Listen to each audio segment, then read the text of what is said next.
Hi friends, నేను మీ sanitary మేస్త్రిని. Friends, ఈ వీడియోలో కొన్ని కామెంట్లు అయితే ఈ మధ్యకాలం రావడం అయితే జరిగింది మనకి. సో ఆ కామెంట్లకి సమాధానంగా ఈ రోజు వీడియోలో ప్రతి కామెంట్కి కూడా సమాధానం ఇవ్వడానికి ట్రై చేస్తాను. సో మంచి మంచి కామెంట్లు కొన్ని తీసుకొని సెలెక్ట్ చేసుకొని 10 మందికి ఉపయోగపడేలా ఒక టిప్స్ లాగా అనుకోండి, ప్లంబింగ్ వర్క్ సంబంధించిన టిప్స్ లాగా అనుకోండి. సో మనం కామెంట్ తీసుకొని సమాధానం అయితే జరుగుతుంది. సో ఈ వీడియోలో మనకి అదే చేయబోతున్నాం. సో ఎవరైనా శానిటైజేషన్ సంబంధించిన వీడియోలు కావాలి అనుకుంటే, మీకు ఏమైనా డౌట్లు ఉంటే దయచేసి కామెంట్ చేయండి, నేను మీకు వీడియో రూపంలో ఎక్స్ప్లెయిన్ చేస్తాను. అలాగే ఎవరైనా కొత్త వాళ్ళు చూసినట్లయితే సబ్స్క్రైబ్ చేసుకోండి. అలాగే తప్పకుండా లైక్ చేయండి. లైక్ మెయిన్ ఇంపార్టెంట్ అబ్బా. ఎన్ని లైక్ చేస్తే అంత యూట్యూబ్ రికమెండ్ చేస్తారంటున్నారు. సో ఓకే ఫ్రెండ్స్, మనం వీడియోకి అయితే వెళ్ళిపోదాం. గోడ కట్ చేస్తారా వేస్ట్ అంటే, మనకి ఈ మధ్యకాలంలో రెయిన్ వాటర్ కన్సీల్ లైన్ అని మీకు విజయవాడలో ఒక తమలపాలెం వర్క్ చేసాం పవర్ ప్లాంట్ దగ్గర. సో దానికి సంబంధించిన కామెంట్ ఏమంటే, రెయిన్ వాటర్ని కన్సీల్ చేసుకొని, సో బ్రో అది 9 గోడ అండి, 9 గోడని కన్సీల్ చేసి రెయిన్ వాటర్ లైన్ చేసుకోవచ్చు, తప్పులేదు. 4 గోడ అయితే చేయకూడదు. మీకు సరైన సంబంధం వచ్చింది అనుకుంటున్నాను. శివ తలారి YE30R అంట. సో అది ఐడియా అనమాట. సో గోడ కట్ చేస్తారా అని వేషన్ పెట్టారు. సో దయచేసి తప్పు అనుకోవద్దు, గోడ కట్ చేసి పెట్టుకోవచ్చు అన్న. ఎలివేషన్లోకి వచ్చింది మీకు 2 ఫేసింగ్ బిల్డింగ్ అది. సో అది ఇంజనీర్ గారి ప్లాన్ అనమాట, మన ఇష్టం కాదు. వాళ్ళ ఇంజనీర్ ఏం చెప్తే మనం అది చేయాలి, తప్పదు.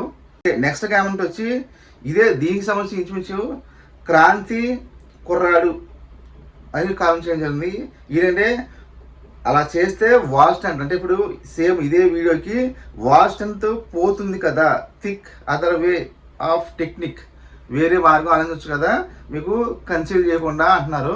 సో మామూలుగా బయట వేసుకోవచ్చు, అది టూర్ ఫేసింగ్ ప్లస్ ఎలివేషన్ అనమాట. సో దాంట్లో మనకి కన్సిడర్ చేసుకుంటే కనబడక ఉంటుంది రైన్ వాటర్ అనేది. సో చెప్పాను కదా మీకు, ఇండియా ప్లాన్ కాబట్టి తప్పదు, మనం వాళ్ళు ఏం చెప్తే మనం చేయాల్సిందే. సుభాష్ కొల్లిపాక సిఫ్ట్ ట్యాంక్ వాయువులో వస్తే శానిటరీ అని ఒక వీడియో అయితే పెట్టాం కదా మన లాంగ్ వీడియో. దానికి ఈయన 2-3 కామెంట్లు లాగా చేశారు. ఆ 2-3 కామెంట్లు కూడా మీకు సమాధానం ఇచ్చేస్తాను.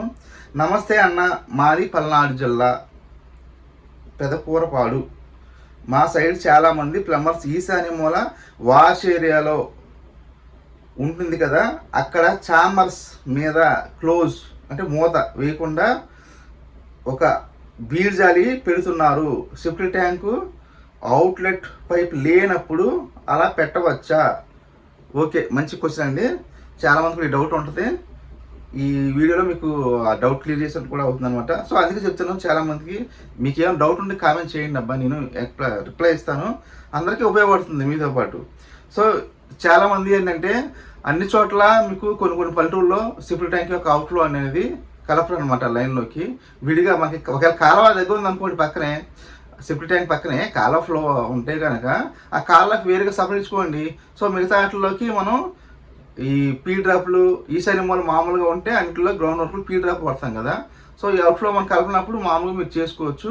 అంటే చిన్న చాంబర్లా పెట్టి దానికి బీడ్ జారీ పెడితే ఆ బీడ్ మ్యాన్ హోల్లోకి మొత్తం వాటర్ అంతా వాటర్ వెళ్ళిపోతుంది, మనం చేసుకోవచ్చు, అది తప్పేం కాదు. సో మేమైతే మామూలుగా ఏమైనా కానీ చేస్తాము. ఒక అది కలిపినా అది కలపైనా ఫీడప్ ఎక్కువ వాడుతూ ఉంటాం అండి ఇక్కడ. అంటే కాలువ రైనింగ్ అని బ్యాట్స్మెన్ ఎక్కువగా ఉంటుంది. అదే సిటీలో ప్రతి చిన్న బిల్డింగ్ కూడా ఈ ఓవర్ఫ్లోని కంపల్సరీ కలపాల్సిందే. పల్లెటూరులో అయితే అవసరం లేదు కాబట్టి, సో దయచేసి మీరు చూసిన విధంగా చేసుకోవచ్చు అని తప్పేం కాదు. నెక్స్ట్ ఇది కూడా ఇంకా 2-3 కామెంట్లు ఉన్నాయండి. అన్న గ్రౌండ్ సింగిల్ ఫ్లోర్ హౌస్ కూడా ఒక వీడియో చేయాలని రిక్వెస్ట్ చేస్తున్నా. సో ఈయనే అండి, సుభాష్ కొల్లిపాక ఆయన. సో దయచేసి మన దగ్గర చాలా వీడియోలు ఉన్నాయి, పాత వీడియోలు చూడవచ్చు మీరు ఛానల్లోకి వెళ్ళి. ప్లేలిస్ట్లో ఉంటాయి మీకు. ఉత్తర ఫేసింగ్ సింగిల్ బిల్డింగ్ ఉంటుంది, అలాగే దక్షిణ ఫేసింగ్ సింగిల్ స్టేర్ బిల్డింగ్ ఉంటుంది. అలాగే ప్రతి ఫేసింగ్ కూడా ప్రతి సింగిల్ బిల్డింగ్ చాలా ఉన్నాయి. ఓకే, లేదంటే మీకు లింక్ అనేది పిన్ చేస్తాను మీరు రిక్వెస్ట్ పెడితే. వాయువులో సిఫ్ట్ ట్యాంక్ ఉంటే శానిటరీ గ్రౌండ్ వర్క్ ఎలా అని మనం వీడియో చేసాం, గ్రౌండ్ వర్క్ వీడియో. సో అన్న ఎస్డబ్ల్యూఆర్ ఫిట్టింగ్కి నార్మల్ గమ్ పైప్ ఎస్డబ్ల్యూఆర్ లూబ్రికేట్స్తో జాయిన్ చేయవచ్చా? ఎస్డబ్ల్యూఆర్ కప్లింగ్కి గమ్ పైప్ జాయిన్ చేయవచ్చా? ఓకే, చేసుకోవచ్చండి, ఇబ్బంది ఏం లేదు, చక్కగా చేసుకోవచ్చు. కానీ ఒకటి గుర్తుంచుకోండి, ఎస్డబ్ల్యూఆర్ ఫిట్టింగ్ మాత్రం ఎస్డబ్ల్యూఆర్ మనకి దాన్ని లూబ్రికేట్ పేస్ట్ అంటాం కదా. సో మనకి పేరన్ లెవెల్గా ఉంటుంది, ఆ లూబ్రికేట్ పేస్ట్ మాత్రమే వాడాలి. మామూలుగా గమ్ టైప్ని గమ్ వాడుకోవచ్చు, పైపులు ఏదైనా కావచ్చు, ఇబ్బంది ఏం లేదు.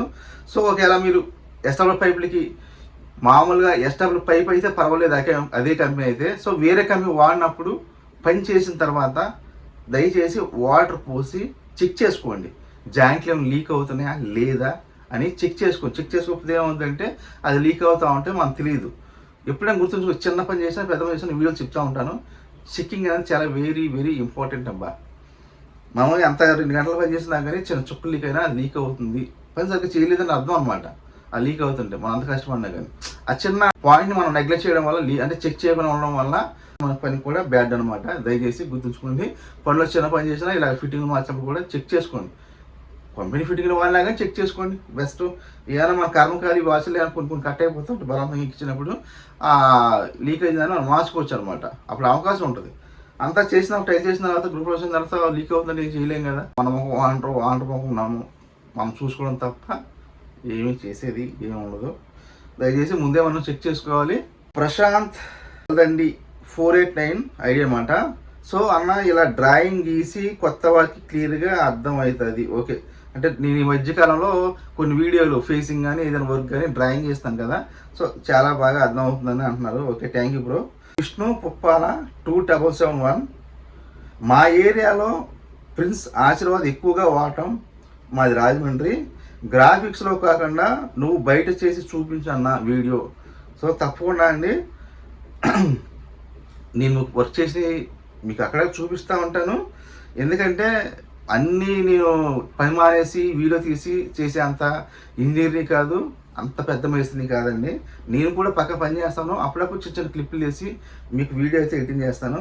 సో మీ కోరికను తీర్చాల్సిన అవసరం బాధ్యత నా మీద ఉంది కాబట్టి నేను తప్పకుండా పని చేసి మీకు చూపిస్తానండి. సో ఇవే ఎస్టాబ్లర్ ఫిట్టింగ్ అనమాట. సో ఇక్కడ వైయి కప్లింగ్, దీనికి ఒక మల్టీ ఫ్లోర్ ట్రాప్ అయితే యూజ్ చేస్తున్నాను. ఇలా తిప్పుతో ఎక్కించాలి. అలాగే మీకు ఎస్టాబ్లర్ ఫిట్టింగ్స్లో వీడియో చెప్పాను అనమాట. 360 degrees కూడా ఇది తిరుగుద్ది అనమాట. ఎలా కాలం తిరుగుద్ది, మనకి యాంగిల్ మార్చుకోవచ్చు అనమాట.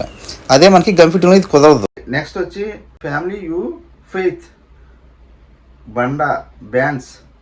సో ఇదేంటంటే ఐడియా వచ్చి అన్న ఫస్ట్ ఫ్లోర్ బాత్రూమ్ షవర్లోకి నీట్ ఫ్రెషర్ అనేది రావడం లేదు బ్రో, ఒక మంచి సలహా ఇవ్వండి అని అడగడం అయితే జరిగిందనమాట. సో ఓకేనండి. ఫస్ట్ ట్యాంక్ అనేది శుభ్రంగా క్లీన్ చేయించుకోండి. అలాగే ట్యాప్లు క్లీన్ చేయించుకోండి. ఒకవేళ మీకు కొత్తదైనా రావట్లేదు అంటే దయచేసి ఫ్రెష్ వాటర్ పెట్టుకోండి. లేదంటే కొంతమంది ప్లంబర్లు కానీ కొంతమంది అవగాహన లేకపోయి ఉండొచ్చు. ఒకసారి ఆ పైపు మనకి బాత్రూమ్ 30 వేస్తే బయట అంగుళం 25 అంగుళం అలా వేసుకోండి. సో ఇలా లావు పైపు వేసి మనం లోన బాత్రూంలోకి చిన్న పైపు లేదా అంగుళం చేయడం వల్ల ఫోర్స్ అనేది పెరిగే అవకాశం ఉంటుంది.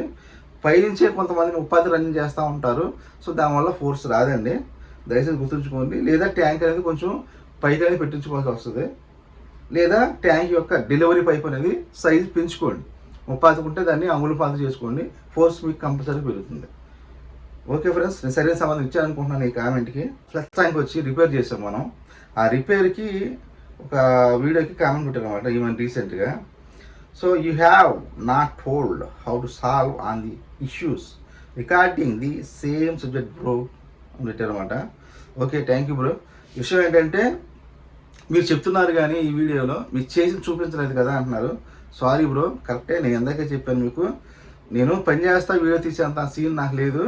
పని చేసి ఇలా చేసామని దాన్ని మీకు చెప్తాను. నాకు అర్థమైంది. ఫ్యూచర్లో నేను చేస్తా ఉంటే ఇంకొకరు వీడియో తీయాల్సిన అవసరం ఉంటుంది అనమాట. అంత సీన్ మనకు లేదు. నేనే పని చేస్తాను, నాకెంత అసిస్టెంట్ పెట్టుకునేంత సీన్ అయితే ప్రస్తుతానికి అంత ఆర్థిక పరిస్థితి నాకు లేదు. కానీ త్వరలో మీ కోరికను అయితే తీరుస్తాను. వెయిట్ చేయండి. ఓకే ఫ్రెండ్స్, మీకు సరైన సంబంధం ఇచ్చి అనుకుంటున్నాను. అలాగే లేటెస్ట్ వీడియో మనకి మొన్న ఆధారం అయితే ఒక వీడియో పెట్టాం, షార్ట్ వీడియో అనమాట. వాష్ బేసిన్కి అవుట్లెట్ పైపు అంగుళర్ బెండ్ వేసి మనం ఈ వీడియో అయితే చేసాం కదా. నాగరాజు జామి 7536 ఐడి నుంచి వచ్చింది అనమాట. ఇది మరీ వేస్ట్ జామ్ అయితే ఎలా క్లియర్ చేస్తారు సార్ అని పెట్టారు మనకి. Okay, thank you bro, comment పెట్టాను ఫస్ట్, ధన్యవాదాలు. మంచి క్వశ్చన్ వేశారు. ఇప్పుడు మీరు గమనించండి, నీ వీడియోలో వచ్చి ఒక బిల్డింగ్ అనమాట, ఒక ఫ్యామిలీ మాత్రమే ఉంటుంది. ఆ ఫ్యామిలీకి సంబంధించిన డైనింగ్ కానీ వాష్ బేసిన్లో కానీ మీకు వీడియో తీసి చూపించా. సో కాబట్టి ఒక ఫ్యామిలీకి అయితే ఇబ్బంది ఏమి ఉండదండి, ఎలాగైనా వాడుకోవచ్చు. సో మీరు చెప్పేది ఏంటంటే రెస్టారెంట్లో కానీ, అలాగే ఇప్పుడు హాస్టల్లో కానీ, అలాగే స్కూళ్ళు మనకి ఈ క్లీన్ చేస్తాం. సారీ మనకి భోజనం చేసిన తర్వాత వాళ్ళ క్యారేజ్ అయితే కట్టుకుంటారు కదా, సో అటువంటి ఏరియాలో అయితే జామ్ అయ్యే అవకాశం ఉంటుందండి. దానివల్ల మీకు సో దానికి ఏం చేయాలో కూడా చెప్తాను. మీకు కింద ఎలబెండ్ ఇచ్చాం కదా, ఆ ఎలబెండ్కిను గోడలో ఉండే ఎలబెండ్కి మయ్య అన్న ఒక మనకి ప్లెయిన్ టీ వేసుకొని డమ్మీ లాంటిది, డమ్మీకి పైప్ ముక్క గమ్మేసి జాయిన్ చేయొచ్చు. ఆ ముక్క డమ్మీ కలిపి టీకి గమ్ వేయకుండా జస్ట్ అలా టచ్ చేయాలి అంతే అనమాట. సో అప్పుడు ఫ్రీగా అయిపోతే మీకు ఏవైనా మీరు అన్నట్టు చెత్త డస్ట్ లాంటి జామ్ అయితే ఆ టీలో ఉన్న డమ్మీ తీసుకొని మనం క్లీన్ చేసుకోవచ్చు. అలా కాకుండా ఇంకో ఆప్షన్ కూడా ఉంది, మనం ప్లెయిన్ బెండ్ వేసాం కదా, సో అక్కడ కింద డోర్ ఎలిబెండ్ కూడా వేసుకోవచ్చు, అలాగైనా చేసుకోవచ్చు. సో మీకు ప్రశ్న సమాధానం వచ్చిందని అనుకుంటున్నాను. ప్రశాంత్ వెళ్దండి, ఈయన కూడా ఆల్రెడీ కామెంట్ చేసి ఉన్నాడు. అన్న మీ వీడియోలు, మీ పాత వీడియోలు చూశాను, థ్యాంక్స్ బ్రో చూసేందుకు. ఈశాన్యం ఆగ్నేయం అని తప్ప నాకు అర్థం కావట్లేదు. ఇంకోటి అలాంటి వీడియోలు చేసే ముందు దయచేసి మీరు డ్రాయింగ్ గీసి ఈశాన్యం వాయువ్యం డ్రాయింగ్ చేస్తే బాగుండు. ఓకే, థ్యాంక్ యూ బ్రో ఈ సలహా ఇచ్చినందుకు. నేను అందుకే ఈ మధ్య రీసెంట్ వీడియోలో ప్రతిదీ కూడా ఇలా చెప్తే అర్థం కాదు. అంటే కొంతమందికి ఏంటంటే వాస్తు గురించి అవగాహన కొంచెం కూడా ఉంటుంది అన్నమాట, కొత్తగా నేర్చుకునే వాళ్ళకి. ఒక ముద్దు గుర్తు అయితే ఇస్తున్నాను, ప్రతి బిల్డింగ్ కూడా బోర్ అయితే ఇవ్వడం జరుగుతుంది. ఆ బోరే ఈశాన్యం మూల, గుర్తుంచుకోండి. కొత్తగా ఫీల్డ్లోకి వచ్చే వాళ్ళకి నాకు తెలియదు వాస్తు గురించి అన్న వాళ్ళకి చెప్తున్నాను. ప్రతి చోట ఏ ఏరియా కానీ బిల్డింగ్లో బోర్ వేసేది ఈశాన్యం మూల. అలాగే మీరు పొద్దున్న 9ంటికి పనికి వెళ్తారు కదా, ఒక్కసారి చేతులు ఇలా చాపి చూడండి, మీ ముఖానికి ఎదురుగా ఉన్న దిక్కు సూర్యుడు ఇటువైపే మీకు ఉంటాడో అది తూర్పు. అలాగే కుడి చేతి వైపు గుర్తుంచుకోండి, కుడి చేతి వైపు దక్షిణం, ఎడం చేతి వైపు ఉత్తరం, తూర్పు వైపు తిరిగి ఉంటే చెప్తున్నా పొద్దున్న 9 గంటలకి. అలాగే మీ వీపు వైపు ఉన్నది దిక్కుని పడమర, గుర్తుంచుకోండి.